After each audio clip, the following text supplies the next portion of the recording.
Di pondok itu ajaran pertama itu tauhid, dan itu mesti diajari sifat pertama Allah itu wajibul wujud, wujud kita bakok mukhalafatul hawadis.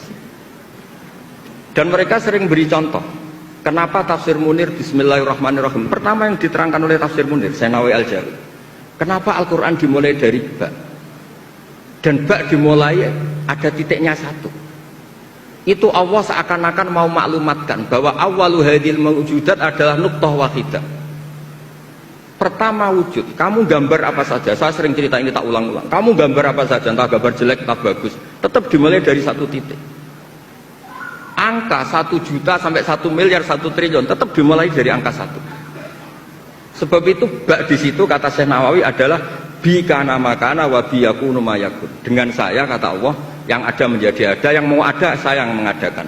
Unsur utamanya saya kata Allah. Nuqtatil wujud.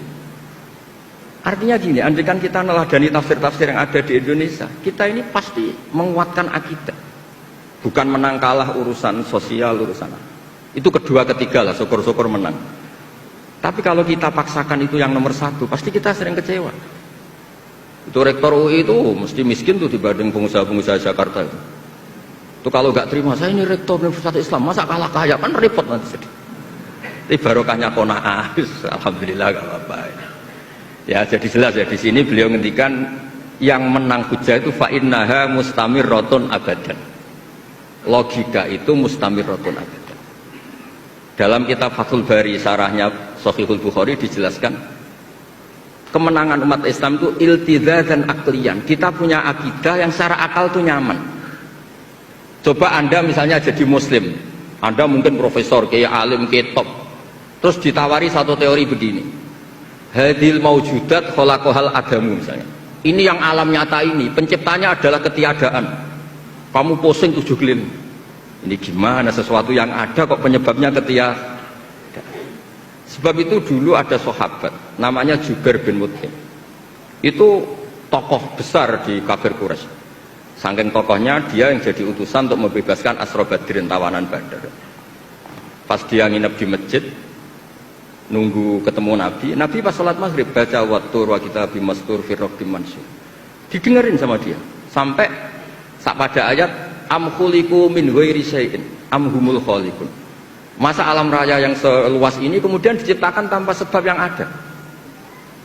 Atau kamu-kamu yang enggak mengakui Tuhan itu kamu pencipta langit dan bumi? Am khalaqus samawati wal ard bal la yuqinun. Nangis dia, nangis terus sungkem masuk Islam. Sampai ngendikan fakaan nama sudi akolbi. Sebagian riwayat kada kolbi ayatir. Dengan logika yang dibangun Quran itu hampir habis, saya habis. Karena Quran sangat demokratis. Qul ara'aytum ma tad'una min dunillah aruni madza khalaqu minal ardi am lahum syirkun fis sama. Kalau Anda merasa jadi Tuhan enggak apa-apa. Tapi tunjukkan reputasi Anda. Apa Anda menciptakan langit bumi? Apa ketika saya bikin langit kata Allah kamu ikut urun? Saya sering cerita apa kamu ikut nyumbang semen pas saya bikin langit? Enggak kan? Malah sebagian ayat Allah ngendikan ma asyadtuhum khalqas samawati wal ard. Mereka-mereka yang kamu tuhankan ketika aku bikin langit bumi, mereka di mana? Membantu saya apa kata Allah? Kok enak tahu-tahu jadi Tuhannya bumi, enggak ikut bikin, ikut jadi Tuhan itu. Itu habis Jubair bin Mut'im. Akhirnya masuk Islam. Artinya gini, ketika Islam belum kuat, masih banyak ashabis sufa yang miskin, mondok saja numpang Nabi. Itu hujahnya sudah menang. Makanya kata Syekh Nawawi yang mesti menang itu hujah fa innaha mustamirratun abad.